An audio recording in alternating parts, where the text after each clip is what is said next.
that your reader would type into Amazon when looking for your kind of book. That's just the best way to put it. Welcome, everyone. Brett here with CraveBooks, and today I am speaking with the one and only Dave Chesson, an author and the founder of Kindlepreneur. Dave, how are you today? Living the dream, dreaming to live. Living the dream. Well, he was living the dream. He just informed me that he was recovering from dengue, which is, if none of you have heard of it, it's brutal. It is Yeah, brutal. it is brutal. I got Uh, back to Sri Lanka, and apparently some mosquito gave me a kiss before I left. oh So, gosh. Yeah, no, I've heard stories from other people when I was in Ecuador, and they were like, yeah, make sure you're staying safe out there.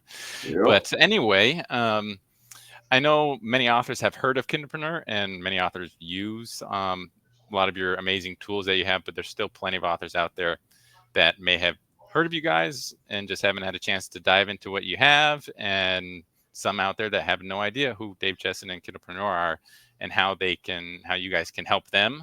So I'd like to dive into keywords and categories, which is one way that you guys can help authors out there. And I kind of like to think of keywords and categories as the back end of marketing. So for those of you out there that don't know what back end is, there's back end and front end to a website. The front end is what you're interacting with, and the back end is how it works, the coding that goes into it. So keywords and categories are the back end. That's what you're doing behind the scenes that the readers out there aren't seeing. So they are super important when it comes to marketing your book and getting your book seen on Amazon. Um, but Dave, could you tell us a little bit about yourself and in regards to publishing and what you've done?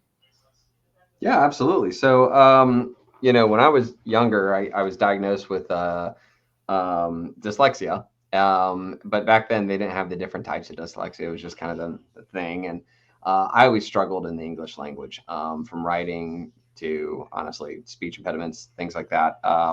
And it was, I always grew up with this idea that, oh man, I'm just, English is not my thing. So when I got into like high school and then in college or so, I studied physics. I got as far away from writing as possible. That doesn't mean that your dream of writing doesn't go away. Matter of fact, I love reading books. I love analyzing movies, plots, characters. And so I decided that when the military deployed me to Korea, I thought, you know what, this is the time. This is where I'm going to sit down and become that author that I've really wanted to. The problem though is that I wasn't talented enough as a writer to just be able to sit down and write anything I wanted and have poof, have things work. Now I will tell you that my writing has improved dramatically over the years. I mean, let's face it, writing is a skill. It's something you build up over Yep. time. But I started asking myself though, I was like, okay, someone like me, like I don't want to spend hundreds of hours building something and investing, hundreds, thousands of dollars into creating a book only to find it just fall flat. So I kind of took a bit of a research position. And this is a long time ago. This is where, people really didn't talk about these things. But I started asking myself, you know what? Why don't I start by looking at the marketplace, Amazon, and asking myself, hey, you know what?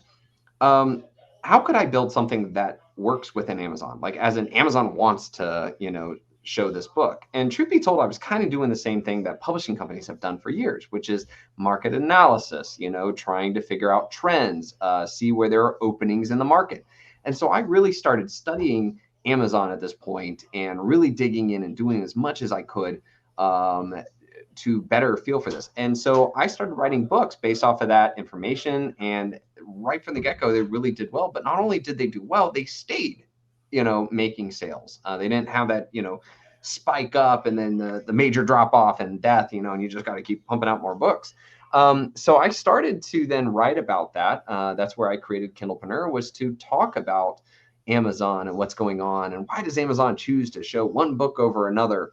And that led me into then creating giant Excel sheets, creating algorithms and all this. And authors don't want to work within an Excel sheet. So that's what led me to build the software Publisher Rocket, which really helps authors to understand what's going on in Amazon and make better decisions. And so that was kind of my process. And that's how I got to where I'm at. Yeah, I know. Actually, I spoke with Sean Dolowitz a couple of weeks ago, and kind of going on what you said is just like before even writing, it's the research part. It's defining for him. It's defining the niche. Like there's so much more that goes into just writing the book, which is why you obviously built these tools. It's so important to do your research before writing. I mean, you can write a book, but Yeah. it just makes it that much harder when you write it and you put it out there, and we'll see what happens.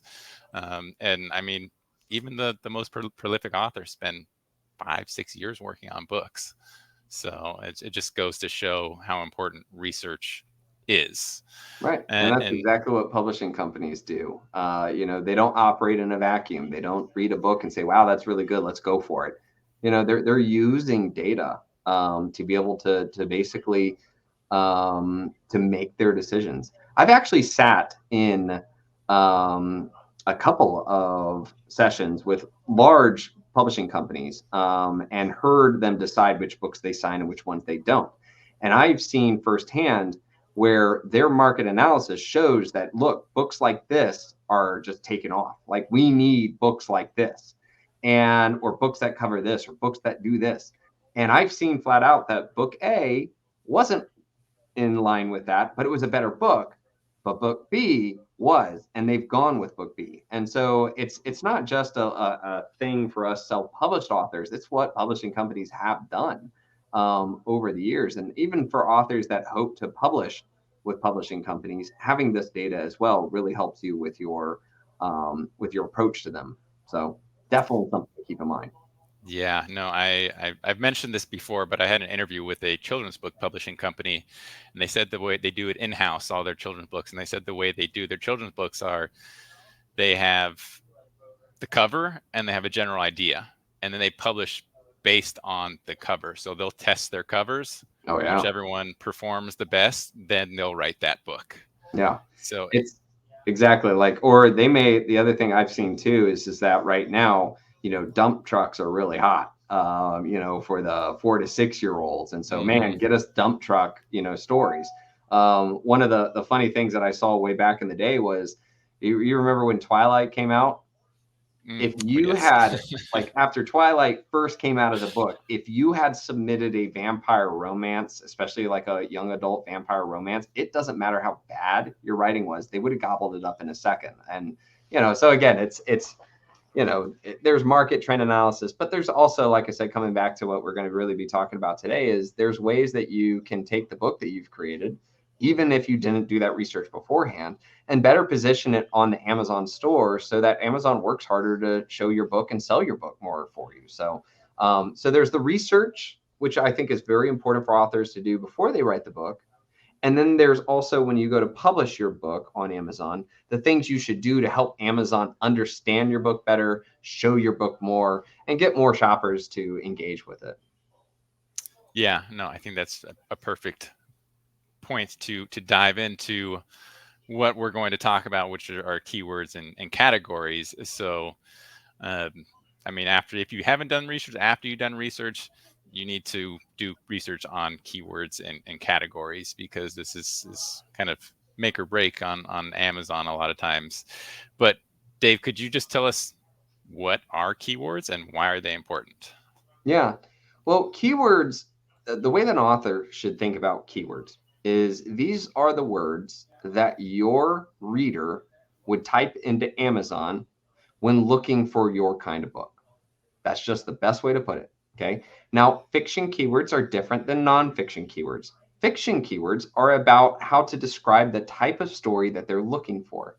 They may talk about things like settings, time periods, character types, roles, conflict, plot, genre tones. And by the way, the phrase that they put in there might be a combination of many of those things. Okay. Nonfiction keywords are things like how you describe the problem you want to solve, how you describe the solution that you want, agitators, things that, like lose weight fast, not just lose weight. And then finally, too, the demographic, like who is this for? And so you may find, get a beach body in 24 days for busy moms. Notice that I was able to incorporate the solution, get a beach body, in 24 days, which is an agitator, and then a demographic, which is for, single moms or busy moms. And so these are the kind of things that shoppers really are typing in when looking for a book. Now, that's what the definition of a keyword really is. However, though, what benefits us is that you have to understand Amazon's not a human. They're using calculations and a whole bunch of algorithms and things like that to best figure out that the book you're publishing with them, okay, like, what is this book? What do I do with it? And so they're using what a lot of people call is like metadata to help that algorithm say, oh, okay, this really, really is a book that is perfect for those who are looking to lose weight for the summer, like, and they're very motivated. And oh man, like if it happens to be a single mother or a busy mother, like this book, everything about it, the keywords, the description, the categories, we feel confident that this book should be what we display, that we show those people.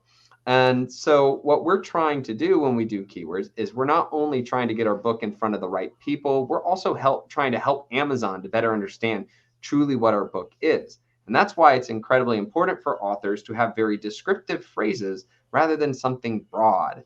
I would say, get a beach body. And by the way, these are examples that arbitrary examples I'm coming up with, but get a beach body would be a lot more specific than just lose weight, right? That for busy moms is a lot better than for everybody.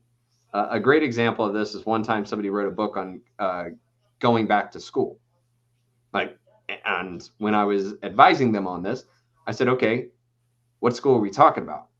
Are we talking about going back to high school, get your GED, going back to college because you never got your bachelor's of science, or going back to college because you're getting your master's degree because you were climbing up the corporate ladder, or is it going back to college because you retired and now you want to finally get that college degree, because why not, check in the box? Notice that all those are completely different. The person who types in going back to school, there's no way they found what they're looking for. But going back to school to get your master's, well, now we know a lot more about that market. And so again, you put in the right information there and Amazon's going to feel more confident that your book is the one they should show. And that's what leads to a lot more sales. Yeah. Now, so when you say broad and more descriptive, I know there's broad keywords and there's long tail keywords. Can you explain the difference between those two? Yeah. So broad keywords, honestly, just think of like a word that can mean a lot of things. Okay. If I say fantasy, I mean, good Lord, That's how many everything. ways can we go with fantasy?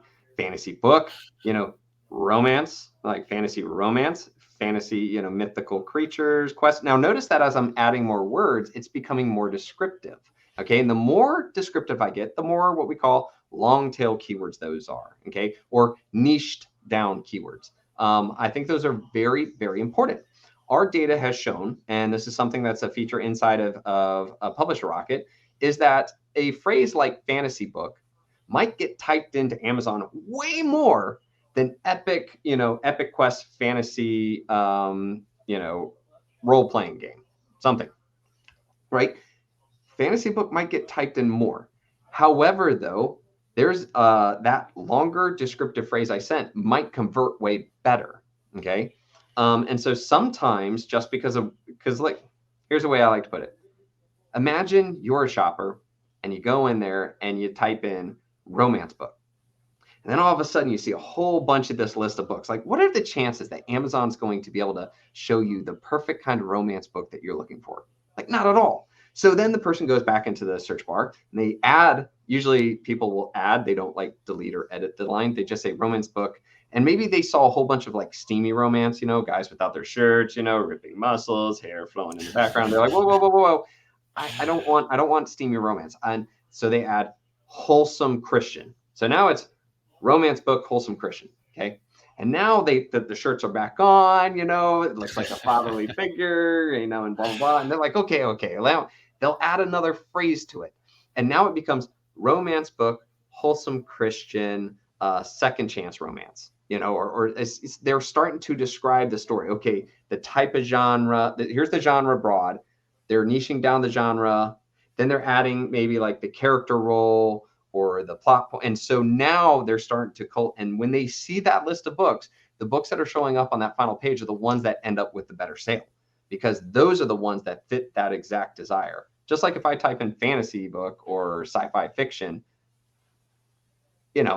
what are the chances that Amazon's going to be like, oh yeah, let's show this particular hard science, children of time, that I just know Dave's going to. No, they don't get that. Yeah, So yeah. it's really important. I think niche or long tail keyword phrases are very important and do a lot better than just choosing something super broad like romance, girl, billionaire, steamy, etc. Yeah, no, I think authors really need to put their mind in the mindset of the shopper. Don't think as an author, think as the shopper. I think that's what a lot of people do when creating keywords or book descriptions. You write this book description is amazing, or this title is amazing, this keyword sounds so nice.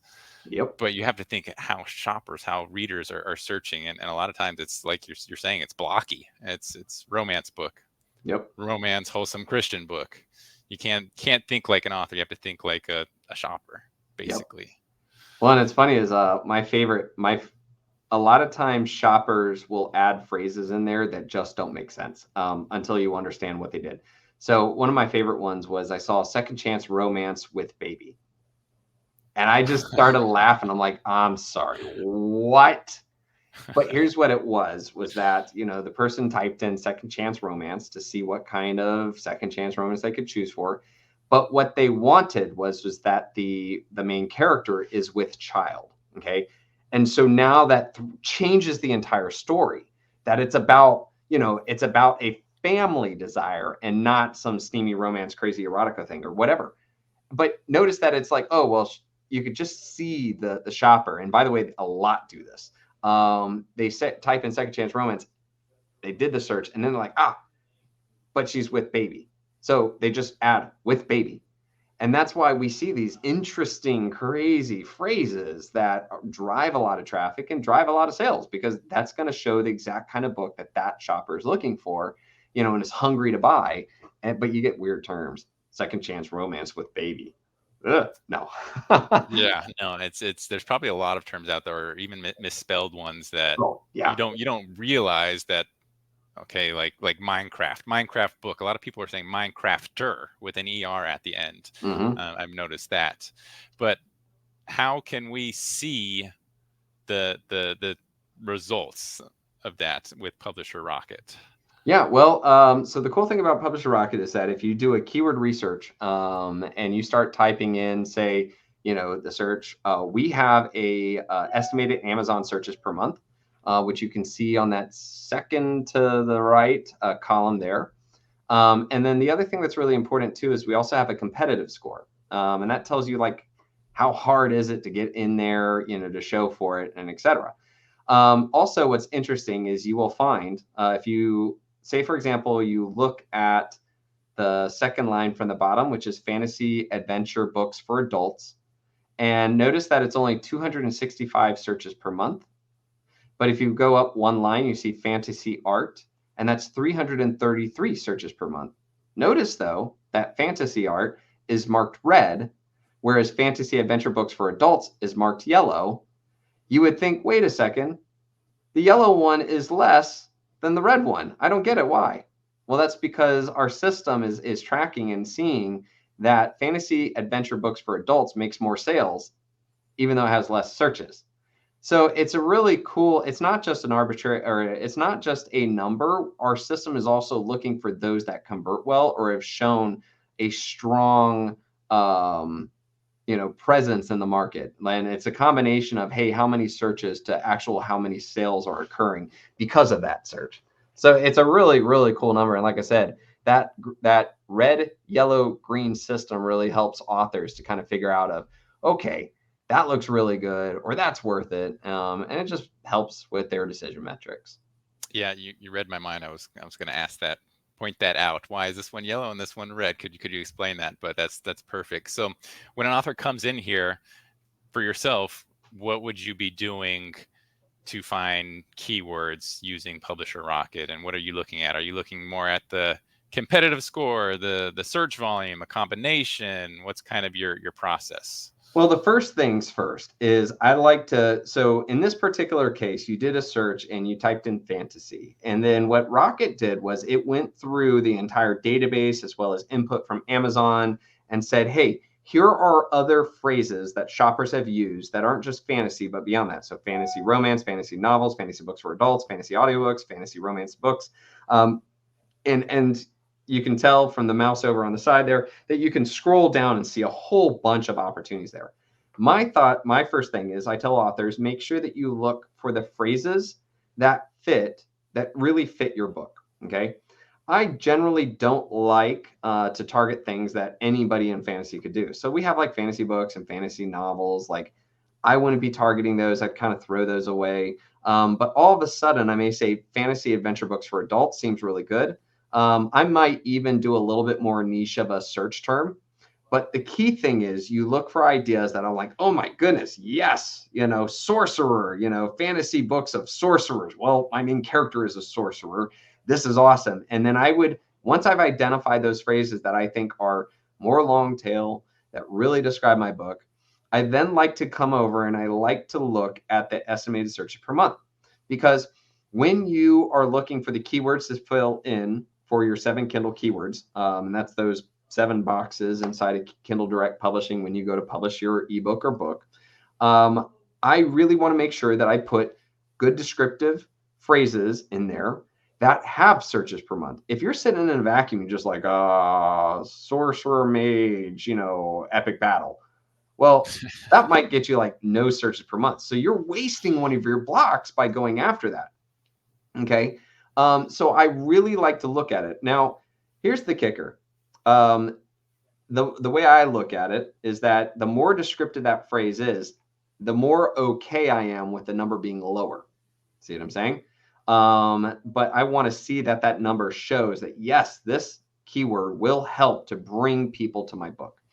Once I've identified those two things, so again, a description that I think really fits my book and a estimated search number that tells me this is a good sizable group of people, that know what they're looking for, and my book fits that, I will then go to the competitive score. And honestly, again, this is one of those situations of, oh man, this is going to be super easy, barley and inconvenience, just quoting one of my favorite YouTubers. But anyways, because I know that, the score is low. I believe that my book has an absolute chance to show up very well for this keyword. And so I will go for it. Normally, this ends up being a green and green situation. So you see a green score for estimated searches per month, and you see a green score for competitive. And that's a really good indicator that this could be one of your 7 Kindle keyword phrases. And so with these 7, are you breaking them into broad and long tail? How many should be broad? Some people say 3 broad. Some people say 4 broad. What's your recommendation on that? Well, what I say is I don't like the broad. What I like to do, and by the way, we did a full-on experiment about this, so this isn't so much a regular preferential. We actually created this crawler system.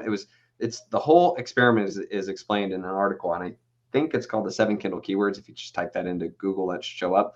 But what we found, the best thing you can do is out of the 7, 3 to 4 of those boxes I would use for exact phrases that you love.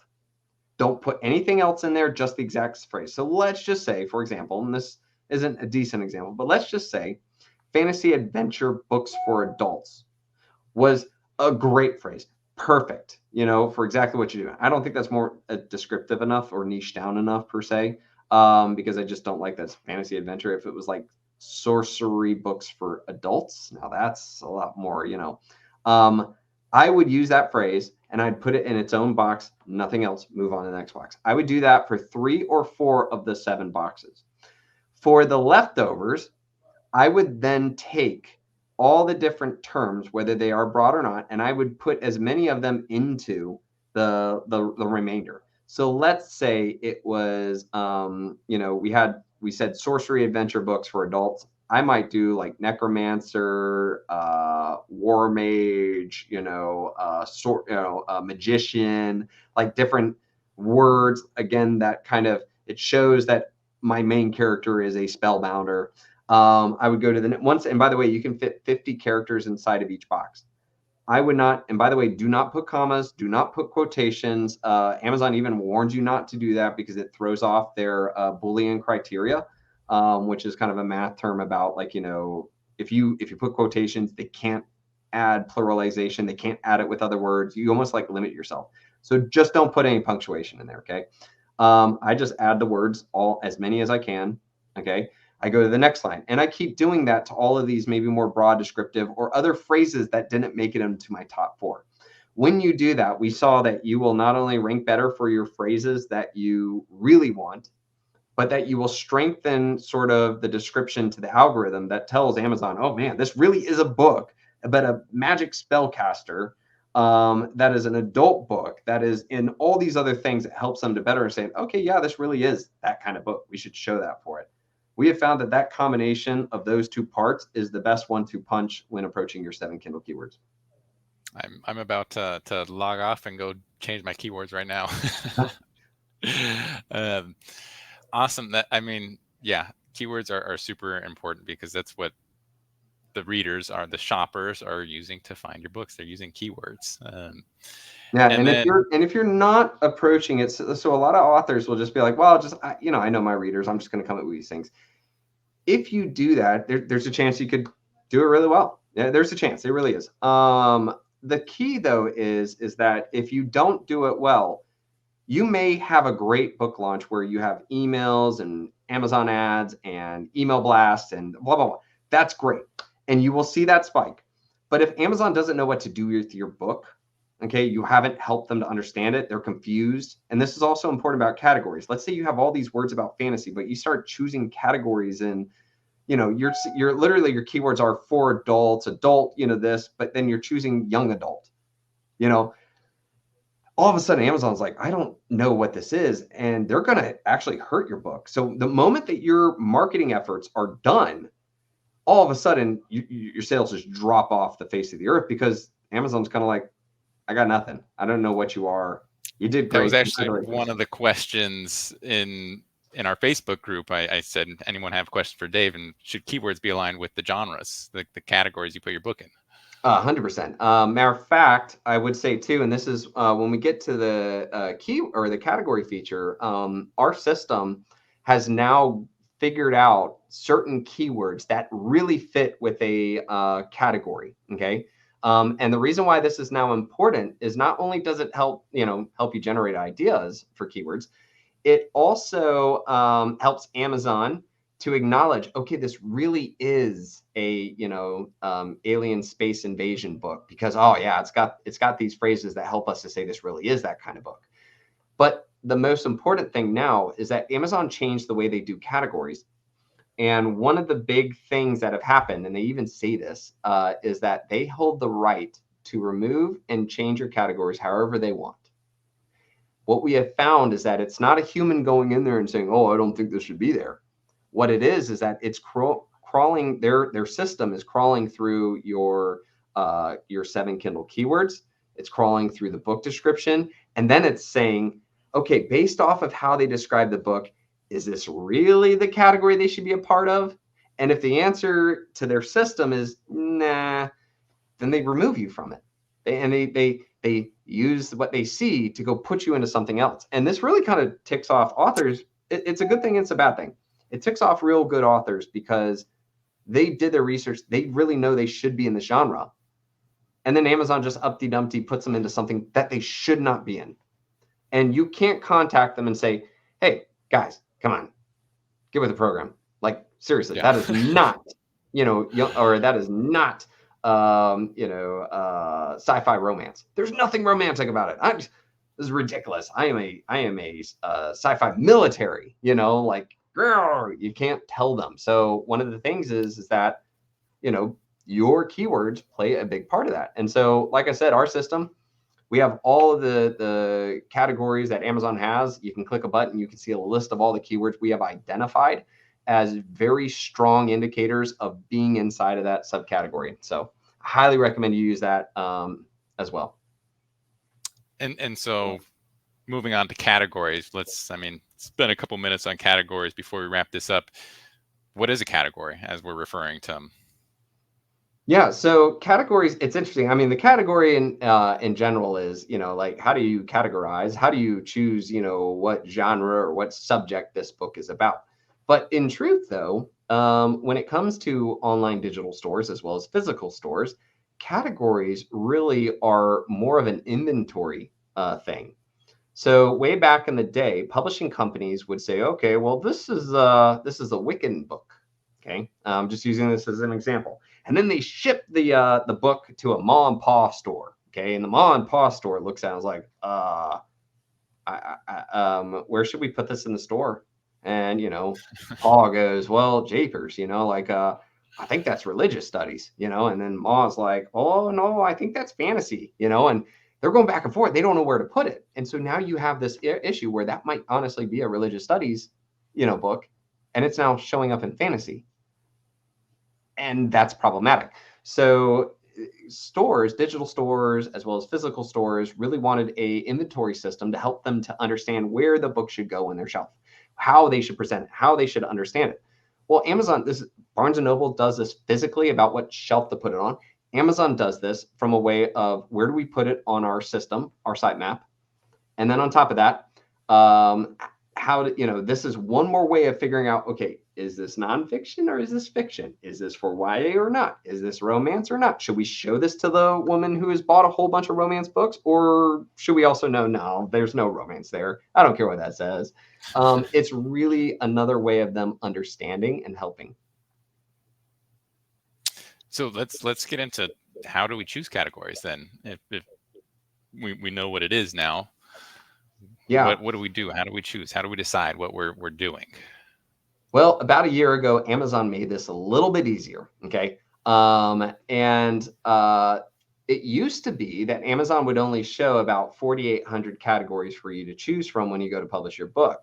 However, though, Amazon had over 11,000 categories on their store.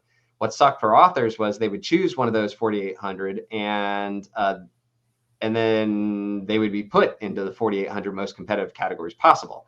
There was all these crazy cool things you could do to kind of change it, add, blah, blah, blah. Amazon realized that was a mistake. So then what they did was they said, you know what? Instead of showing the 4,800, we're going to show all 11,000, okay, throughout the entire bookstore. This is great. Now authors could choose, I believe it's 3 categories at this point on KDP. Cool. Boom. Scroll down. That sounds good. Scroll down. That sounds good. You can do that and you can be total and move on. That's fine. I would say that you've done about 65% of what you can do. And if you spend all that time, energy, and money in building this book, I recommend the other 35% that helps really strengthen your book and allow it to rise above the people who don't understand this or people who aren't watching this. Okay. Because there's some really crappy things that happen in the system. I think it's lazy of Amazon. I think it's kind of terrible. I also hate the fact that they didn't tell people this. Okay. Because out of those 11,000 categories, there are a significant amount of them that are just duplicates of each other and that are what I call ghost categories. Okay. Duplicates mean that if you choose one that is a duplicate, you will be put into others. And also, there's all these things that change in it. Okay. Duplicates are actually not a bad thing. I actually kind of like to have one of my 3 be a duplicate because it puts my book in more spots on the store. But I 100% recommend that you check all the other duplicates so that you make sure that the duplicate is not something that you shouldn't be in. I know I said the word is duplicate like you think it's exactly that, but it might also be a variation of that, but they're both the same. Okay. Ghosts, though, 100% stay away from them. These are so ridiculous. I have a theory as to why they created them, but I'm kind of mad that they didn't tell anybody. Yeah, what is a ghost category? If you choose a ghost category, you cannot rank and get a bestseller rank for it. Also, there is no page on Amazon where people can find it. They show it like it's a page, but it's fake. It's not a category page. What that means is that, again, two big things. If you choose a ghost, no shopper can find that book in that category page because the category page doesn't exist. And on top of that, no matter how good your sales are, you will not rank for as a bestseller in that ghost category.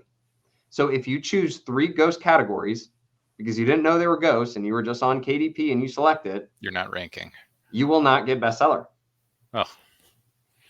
So what sucks about this is that it's literally like a lot of understanding of URL and a little bit of programming to be able to figure out which one is or isn't.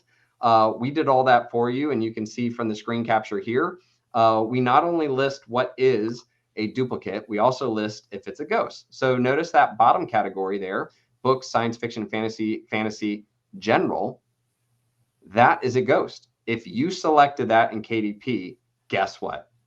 You cannot hit bestseller for that category. And on top of that too, even though you can click that link to general, okay, notice that orange in the bottom, that will take you to the fake page that Amazon makes. But that is not a page that a shopper can discover. That really sucks.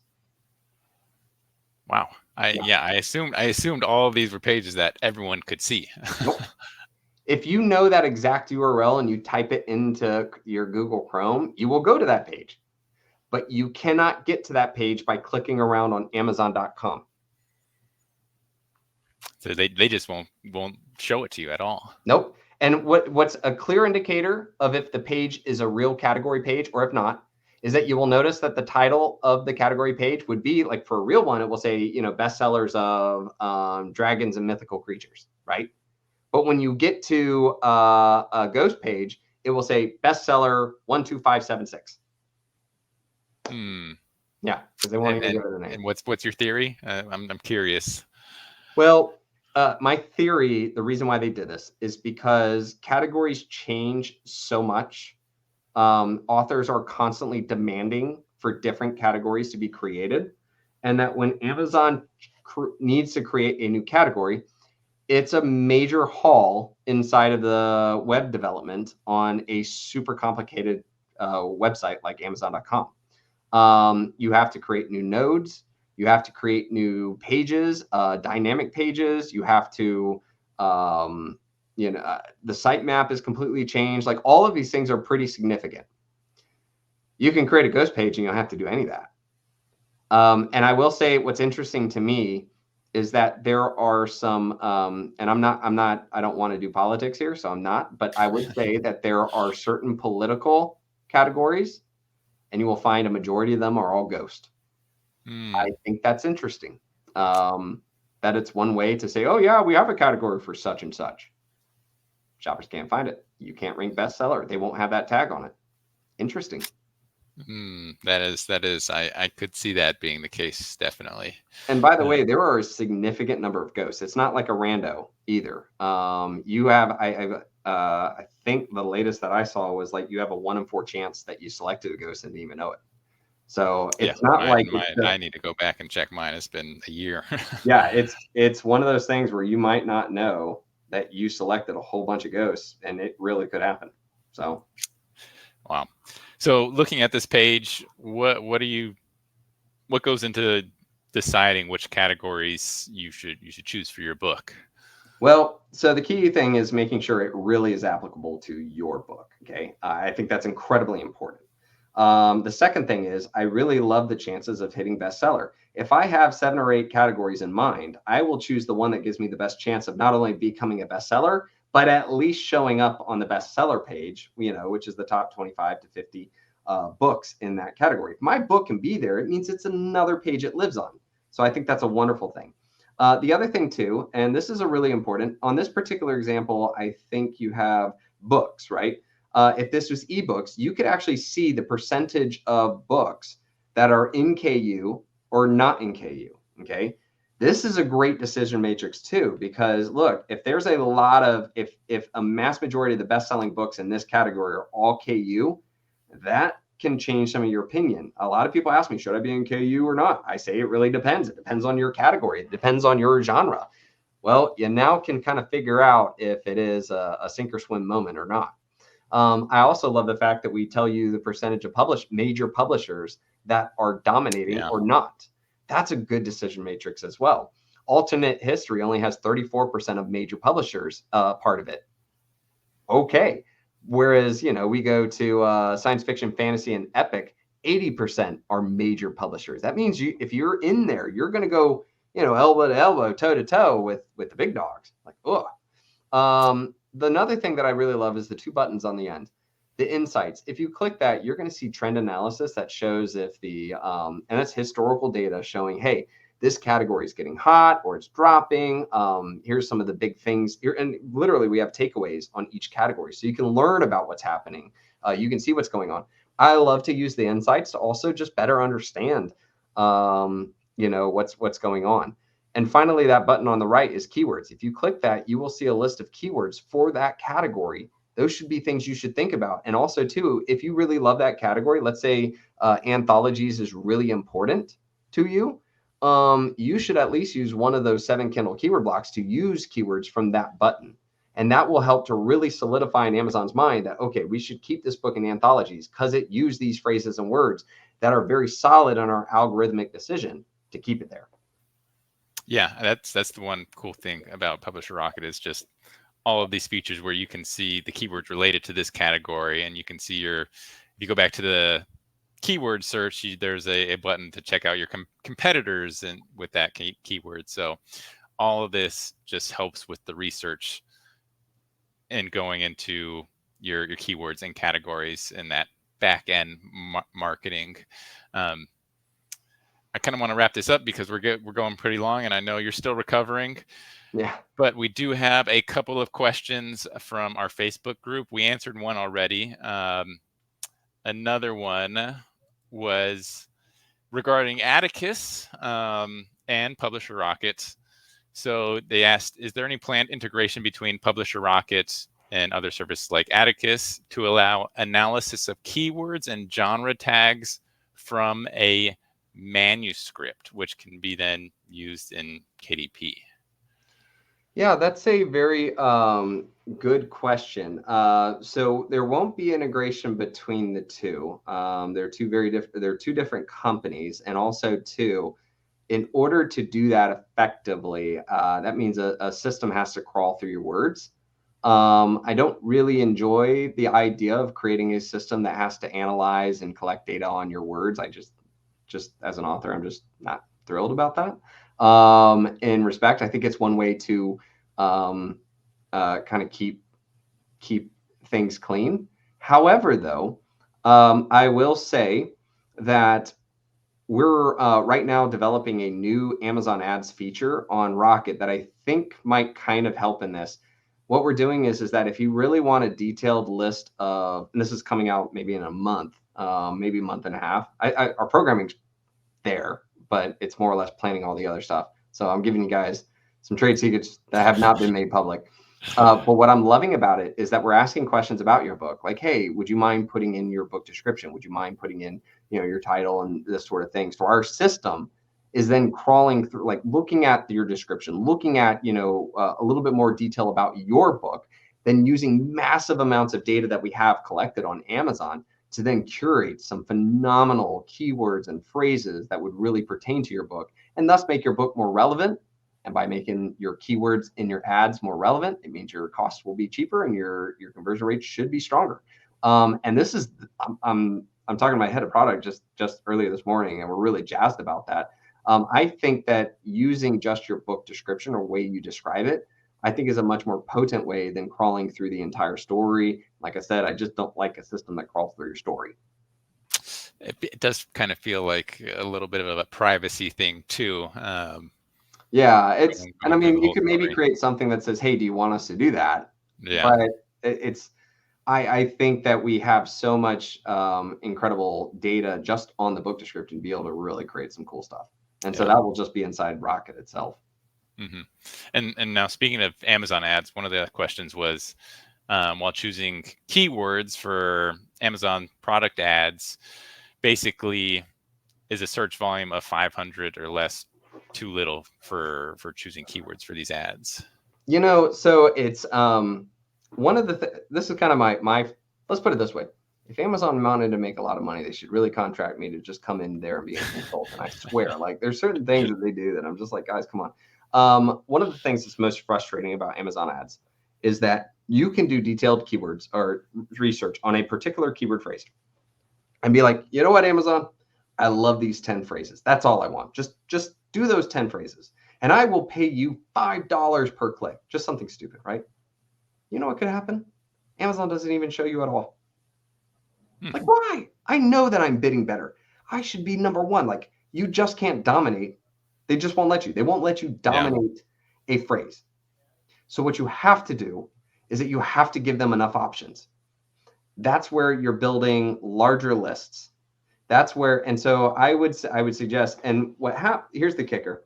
What I like about the ad system is that you don't pay until somebody engages, right? So long as the phrases are relevant to your book, okay?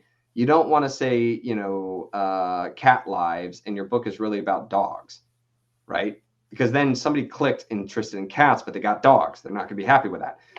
You give Amazon a lot of pertinent, relevant phrases, and then they will show you have a much higher chance of actually having efficacy. And then on top of that too, you're only paying because you had somebody engage with it. So it's almost like, look, all right, Amazon, here's enough for you to do something. You only make money if you can make the market and what I told you match. And so because of that, if you are strategically choosing only phrases that have specific search volume, you've added a lot more work. I guess the phrase I like to use is the juice isn't really worth the squeeze, or you may be cutting off things. Like, look, if that keyword phrase only gets 50 searches per month, what's wrong having it in there, especially if it really fits and it's relevant? Because, hey, that's 50 people that might click on your ad that others didn't do an advertisement for, and it's just you. Like, so and if you have like 100 of these, that may be way more effective than you having 5 words that work. So in essence, I think that the search volume, I really wouldn't use it for the Amazon ad system. I would only make sure that I'm culling out non-relevant phrases and instead focusing on creating a wider net of relevant terms. Yeah. I mean, and if you're focusing on one thing, I mean, you're probably not doing it right. You want to look at everything. So yeah, you're just focusing I'd on rather volume. show, 500 words that are relevant and then see what's working and build from there. Let Amazon help me to understand, and then I'm going to cull, improve, tweak, focus on what's working. I think that's a much better strategy than trying to cull and tweak at the beginning. Yeah. All right. Let's finish this up with rapid fire. Don't even explain your answer. We got a couple questions. Just finish the sentence. All right. The first one is, the most important lesson I've learned about self-publishing is? Don't try to do it all. Focus only on one thing. When I first started with KDP, I wish I had known. Things are going to be hard, but by sticking with it, you get better and better every day. It's a skill. Consistency. One strategy that significantly increased my book sales is? Incorporating an email list. Very key. Very key. If I could change one thing about the KDP platform, it would be?